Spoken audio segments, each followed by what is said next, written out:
my God! Oh my God! A new report highlighting security failures in the Parkland school massacre. Now, this as chilling images emerge of the accused shooter inside Marjory Stoneman Douglas High School during the attack. While we're busy worrying about school lunches and weekend plans, youth violence is spiraling out of control in the U.S. It feels like every day brings news of another mass shooting. Also tonight, new murder charges in this deadly beating captured on camera. Or a young person committing truly horrifying crimes. From family struggles to mental health issues and the online spaces glorifying violence, youth violence really is getting out of hand. They were willing to walk in and kill as many people as possible. With that said, here are the youngest serial killers who recorded their murders on camera. Troubled teen opens gunfire on Marjory Stoneman, Douglas High School. Now, this as chilling images emerge of the accused shooter inside Marjory Stoneman Douglas High School. 19-year-old Nicholas Jacob Cruz carried out a planned attack at Marjory Stoneman Douglas High School, claiming the lives of 17 people and injuring another 17. You see, from a young age, Cruz showed troubling behavior and had problems even in preschool. As he got older, he became fascinated with mass shootings and extreme ideas, especially through his online posts. Social media gave a glimpse into his troubled mind, where he often shared racist, sexist, anti-Semitic, homophobic, and xenophobic views. Before that tragic day, Cruz was part of the Junior Reserve Officer Training Corps, a program meant to teach discipline and teamwork. However, for Cruz, it took a dark turn. With cold planning, he legally bought several firearms, showing clear signs of his bad intentions that would soon unfold in a devastating way. On Valentine's Day 2018, Cruz, armed and ready, walked into his old school and unleashed chaos on students and staff. Panic spread as fear took hold of everyone inside. One student later recalled, "I think everyone had in their minds if anybody was going to do it, it was going to be him."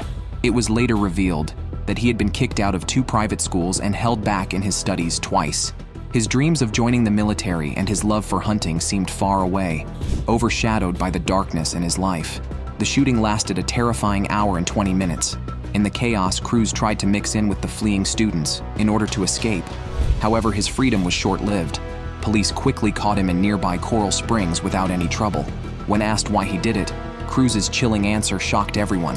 He said he shot people because he thought no one loved him, as the haunting memory of the Parkland attack remained. Since the attack, the sheriff's office says it has made some major changes in policy, the findings and a list of recommendations for school safety. Another dark chapter would soon unfold in Uvalde, Texas, one that would leave the nation reeling once again.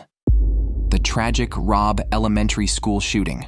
The mass shooting at Robb Elementary in Uvalde, Texas back in May. On May 24, 2022, what started as a normal day at Robb Elementary quickly turned into a day no one would ever forget. 18-year-old Salvador Ramos, a former student at the school, began a violent rampage that started at his own home.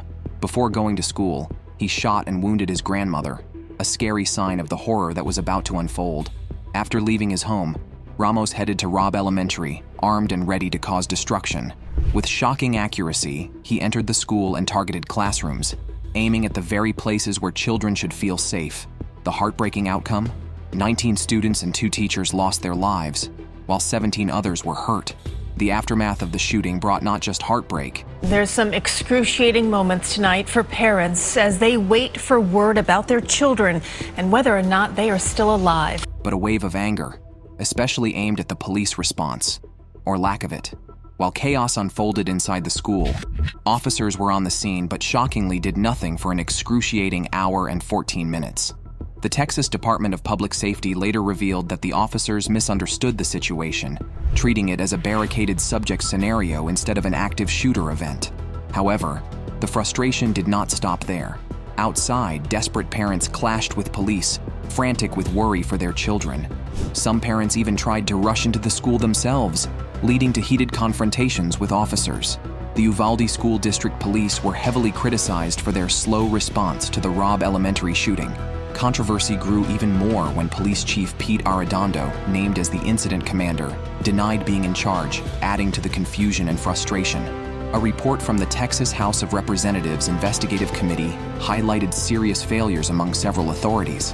Instead of blaming just Arredondo, The committee pointed out poor choices that led to chaos. Instead of rushing in to save innocent children, the police hesitated, prioritizing their own safety over the desperate cries for help coming from inside the school. As the nation mourned the senseless loss of life, discussions erupted about American gun culture, the political gridlock blocking real change, and the police's failure to act when lives were at risk. One of the law enforcement officers stops and uses the hand sanitizer in the hallway. You see the image of that happening right there. It seemed like the conversation had reached a boiling point. Then, just a month after the shooting, Congress took a step forward by passing the bipartisan Safer Communities Act. Signed into law by President Joe Biden, this legislation marked the most significant federal gun reform in almost 30 years, a small glimmer of hope amid the heartache. Just as Uvalde reignited the debate on gun violence, it was impossible not to recall the tragedy that first shocked the nation. The Columbine High School shooting. On April 20th, 1999, two 17-year-olds, Eric Harris and Dylan Klebold, unleashed a tragedy that shook countless lives and changed school safety forever. Chaos unfolded as panicked voices filled the air. A librarian made a frantic 911 call, describing how the school was in a panic, with students hiding under tables and gunshots shattering windows. In just a few hours, Harris and Klebold turned their school into a scene of horror, leaving behind lasting sadness. Born in 1981, Harris and Klebold had different upbringings. Harris, the son of an Air Force pilot, moved frequently before settling in Colorado in 1992, where he met Klebold in 7th grade. As the years went by, their friendship grew, and by high school, they were inseparable. However, what was their social status at Columbine High School? Some say they were often bullied, struggling in a school where athletes got special treatment. Others say they mingled with classmates and even went to parties like any other student. Regardless of how they were seen, one thing became clear after the tragedy. The seeds of their horrible plan were planted long before April 20th, 1999. Journal entries, chilling to read now, showed the careful planning they put into their actions. As early as May 1998, nearly a year before the attack, they started plotting their deadly scheme.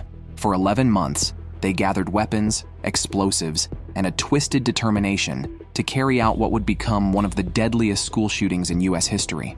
Their writings, videos, and hidden messages give us an unsettling look into their twisted minds. They wanted to be remembered, hoping their brutal act would inspire others. On that tragic April morning in 1999, their plan unfolded at Columbine, claiming 13 lives and leaving 24 others wounded and traumatized. After the attack, Columbine became more than just a name. It turned into a haunting symbol in the conversation about school shootings. For many, the focus turned to the mental health of the attackers, Harris with his cold, calculating behavior, and Klebold dealing with deep anger and depression. Others pointed fingers at the violent video games and media they liked. Bullying also became a big topic, as rumors spread about how the boys had been picked on in a school ruled by athletes. Some even suggested that racism played a role since they targeted students of color during the attack. However, even with all the discussion, the true motive remains a mystery, a puzzle that's hard to piece together. Columbine left a lasting mark on American society, changing how we think about schools, safety, and mental health. It forced the country to look closely at gun control. How could these teenagers get their hands on deadly weapons so easily? Entry exit. It also opened up tough conversations about mental illness, bullying, and how we take care of vulnerable students. From the halls of Columbine to a chicken shop in South London, it seems the darkness of youth knows no borders. 17-year-old commits murder in cold blood. 17-year-old Marquez Walker's life took a wrong turn on November 18, 2021 in South London, leading him to commit a shocking act of violence. It started as a normal day when 14-year-old Jermaine Cools stood outside a chicken shop, completely unaware of the danger nearby. Then, in a flash, violence broke out. Walker brutally assaulted Jermaine while he lay helpless on the ground. Now, this tragic scene came from a series of bad choices made by Walker, who at just 16 was already out on bail for carrying a large knife. After the attack, Walker had to face the consequences of his actions, eventually pleading guilty to murder and possession of a knife. In a big moment for the legal system in England and Wales, Walker's sentencing was shown on television, marking the first time a juvenile murder case was broadcast to the public. During the trial, Judge Sarah Monroe stressed the deep impact of Jermaine's violent end, reflecting the pain felt by his family and community. She revealed that on the night of the murder, Walker didn't just have one weapon. I have seen photographs of all those horrific knives, which are sadly typical. He had hidden a large machete under his clothes, ready for violence. She explained that after the murder, Walker ran away and stayed hidden for 6 long weeks. He was found almost by chance during a police search. Judge Monroe didn't hold back when she talked about Walker's troubled past. She pointed out that he had been caught with knives many times, raising serious worries about his danger to the public. In the courtroom, Jermaine's mother, Lorraine, stood up, her voice shaking with emotion as she made a strong plea for action against knife crime. "It can be anyone's child," she said, her words touching everyone present. She talked about how missed chances to help Walker could have changed everything. Jermaine's father, Julius, was just as hurt and angry. He expressed his disappointment with Walker's 19-year sentence, feeling it was not enough justice for his son. "That boy killed my son. My son can never come back, and he only gets 19 years. That's a joke." Walker and Jermaine's tragic tale is just one dark chapter. While one man's concern for safety led to unimaginable violence, another man's ordinary day turned into a nightmare that would echo in the hearts of many. A light scolding gone wrong. It all started on July 8th, 2023, when what seemed like a normal day turned into a nightmare. Manish, a friendly 25-year-old driver, was just going about his day when he saw 3 17-year-old boys doing dangerous bike tricks in his neighborhood. Worried for their safety and the safety of others, he kindly asked them to stop. He had no idea that this simple act would lead to terrible consequences. You see, just days later, tensions grew. The 3 teens felt embarrassed by Manish's words and decided to get back at him. That evening, as night fell, they grabbed knives, their minds filled with anger and a messed up sense of justice. This dangerous choice would change everything. As Manish walked alone through the AR block of Raghu Nagar, he had no clue what was coming. The 3 teens spotted him with a mix of excitement and rage. They approached him, ready to confront him about what had happened before. However, what happened next was shocking. In a burst of violence, they attacked Manish and stabbed him with their knives without thinking twice. The CCTV footage from that tragic night in West Delhi tells a haunting story that sticks with everyone who saw it. It shows 3 boys, filled with anger and a need for revenge, dragging Manish as he desperately tries to fight them off. The scene was chaotic and scary, with busy streets full of cars and people completely unaware of the violence happening just a few feet away. In the footage, a brave bystander ran in and tried to pull one of the attackers away. For a brief moment, it seemed like someone might stop the violence. However, the other 2 boys kept going. Their attack was quick and brutal, to say the least.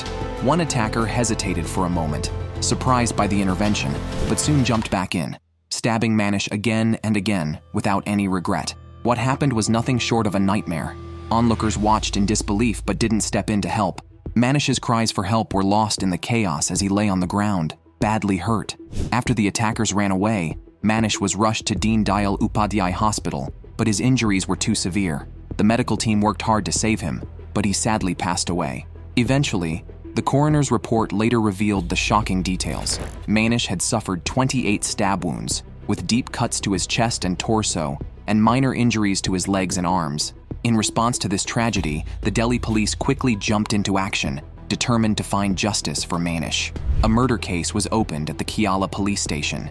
Using the CCTV footage as important evidence, the police worked tirelessly, relying on informants and surveillance to identify the attackers. It didn't take long for them to catch the 3 juveniles, but the community was left to deal with the pain of what had happened. However, while Manish's tragic fate unfolded, another dark tale was brewing in East Delhi, where senseless violence took a bizarre turn. 16-year-old Delhi boy goes on a rampage. In East Delhi's Welcome Colony, a typical day turned horrific when a 16-year-old boy, allegedly under the influence, unleashed violence in Janta Mazdor Colony. A chilling 2.2-minute CCTV clip captured the scene as the boy assaulted a 17-year-old teen without warning. He assaulted the victim with a sharp object multiple times. The attack escalated as the 16-year-old went for the boy's neck. He then later dragged the remains through the streets. However, what really shocked the whole neighborhood was what the attacker did next. In a horrifying twist, he started to dance. Right there in the middle of the chaos, he moved in a strange, eerie way, as if he did not even feel the weight of his crime.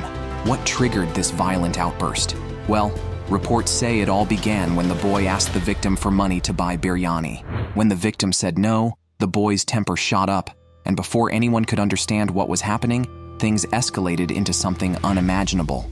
Deputy Commissioner of Police Joy Turkey later confirmed that they had found the knife used in the attack, but investigators were still looking into how the boy got it. Despite bystanders trying to help, it was too late. The victim passed away because of his injuries before he could reach the hospital. The CCTV footage showed a witness, shocked by the noise, daring to peek outside.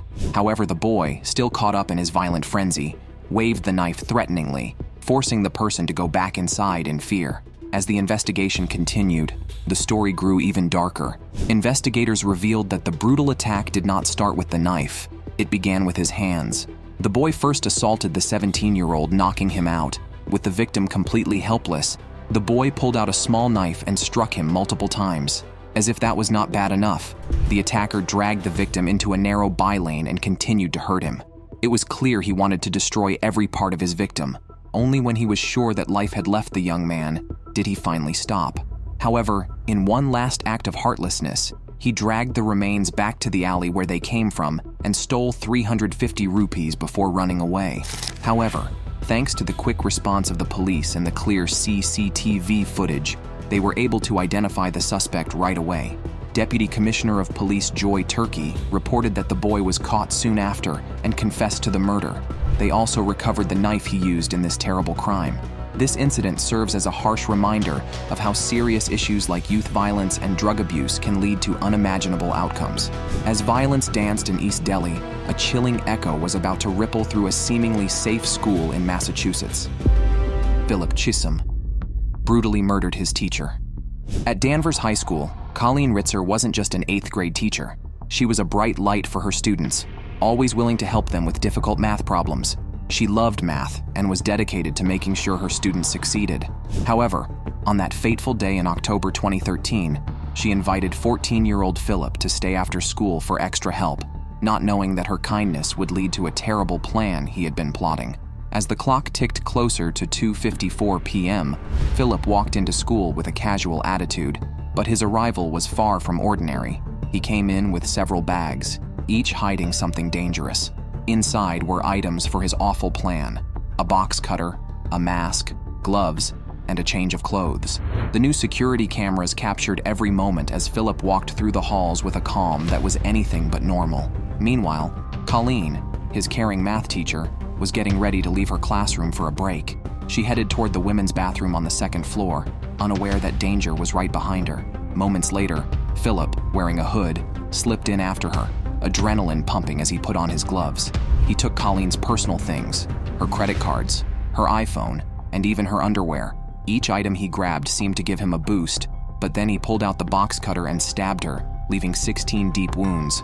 What really made Philip stand out was how cold and careful he was. It was like he had practiced every move. After leaving the bathroom, he went to the parking lot and then came back wearing a new white t-shirt. Back inside, he returned to the classroom and the bathroom, pulling a recycling bin behind him, a chilling way to carry Colline's remains. With grim determination, he dumped her in the woods. The school's security cameras caught Philip wearing a black shirt and glasses, holding a pair of jeans stained with blood from his crime. The next morning, when police found Philip, the evidence was clear and shocking. He still had Colline's blood on his hands, a haunting reminder of what he had done just hours earlier. Every detail was caught on camera, and with the blood still fresh, there was no denying it. Philip was at the center of this terrible tragedy. However, while Colline's tragic end unfolded in a classroom, another shocking act of youth violence shook a neighborhood in Philadelphia. Senior citizen attacked for thrill. A tragic event rocked North Philadelphia when 73-year-old James Lambert Jr. was killed in a brutal attack by two 14-year-olds, Gamar Mosley and Richard Jones. This shocking incident in June 2023 left the community in disbelief and sparked urgent talks about youth violence and responsibility.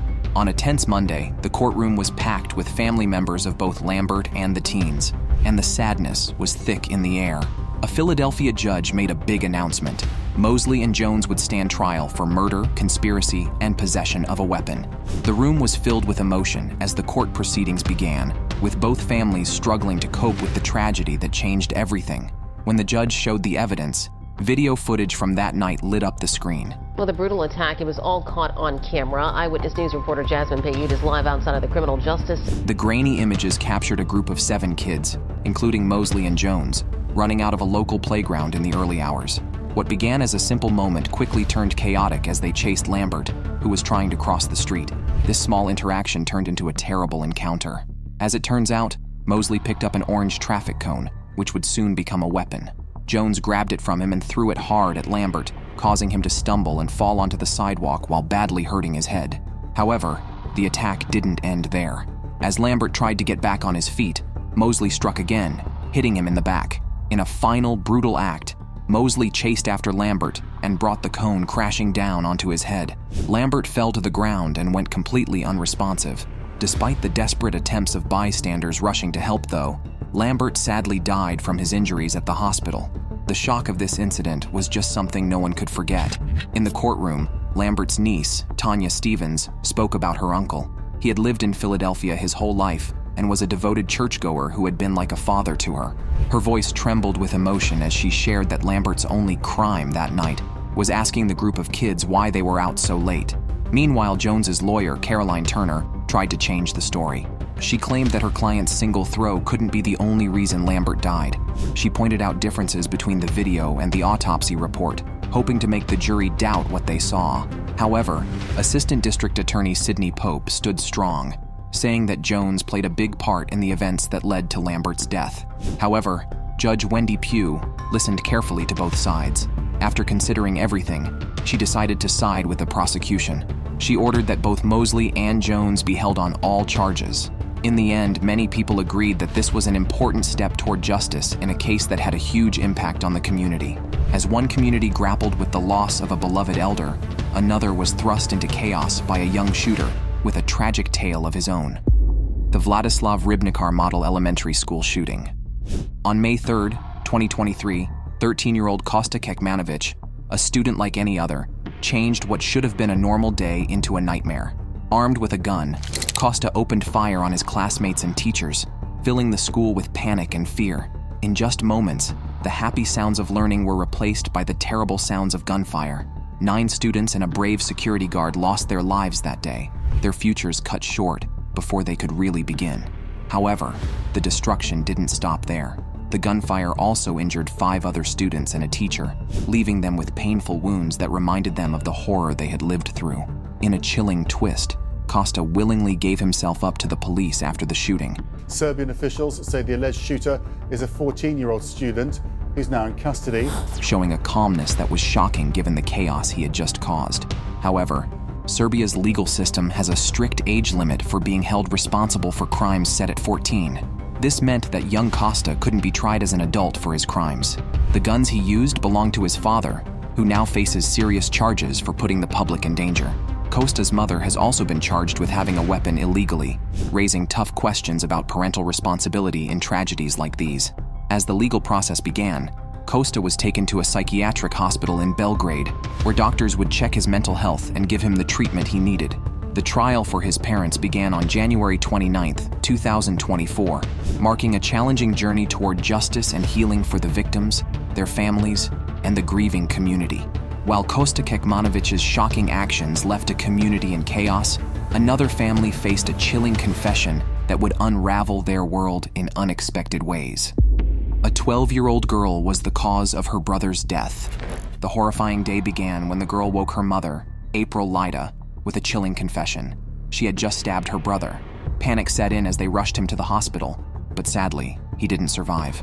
The Tulsa police quickly intervened, taking the girl into custody and placing her at the Family Center for Juvenile Justice. So weird. Why would she do that? Those are answers we're going to be looking for. However, April argued that her daughter's actions might have been triggered by a manic episode linked to her medication. She explained her daughter's medical history, saying she had been diagnosed with ADHD and had been on medication for 5 years. However, when they switched to homeschooling, the family decided to stop the medication. While her parents were able to handle her at home, the minute she went back to public school, it was clear that staying off the medication had been taking a toll on her. Her grades began to slip, and both school and health professionals urged the family to consider putting her back on her medication. In a heartfelt interview, The first time I took her off, it was my decision and Jalen's decision because she was being homeschooled at the time. she shared that her daughter had stopped taking her medication for the second time just before the incident. April also expressed worry about her daughter's self-harming behavior. This was an alarming cry for help that added to their already tough situation. Through her tears, April described her daughter as a caring sister who was completely confused by her actions. She loved him, and he loved her, April said, her voice breaking. She has no idea why she did it. She's heartbroken and feels very guilty, but she still doesn't understand. This confusion was clear in the police body camera footage from the night of the incident. The 12-year-old, in shock, looked at the officers and said, "I don't know why I did it. I'm so sorry. I don't know what happened." April made it clear that, in the days before the tragedy, her daughter hadn't shown any signs of being violent or aggressive. However, in a painful twist, they later learned that the girl had told friends about having thoughts of stabbing her brother. Sadly, those worrying messages never reached the adults who could have stepped in. Darcy Sterling, a licensed clinical social worker, questioned whether the incident could be blamed only on the girl's medication. After the terrible tragedy that rocked her family, April found herself in a storm of emotions and tough choices. Amid the sadness and confusion, her main goal became clear: making sure her daughter got the help and support she needed. April understood that her daughter wasn't just a child who made a terrible mistake. She was also a girl dealing with deep feelings of guilt and sadness. The case quickly caught the attention of the media and the community. However, since the girl was a minor, many details were kept private, leaving the public with questions and a desire to understand more. Balancing the need to protect her daughter's identity with the bigger issues at play created a complex situation for April. Then Florida prosecutor Dave Ehrenberg offered a new viewpoint. He suggested that any charges should not be seen as punishment, but as a way to keep the young girl involved in a treatment program. Thanks for watching, and we'll see you in the next one.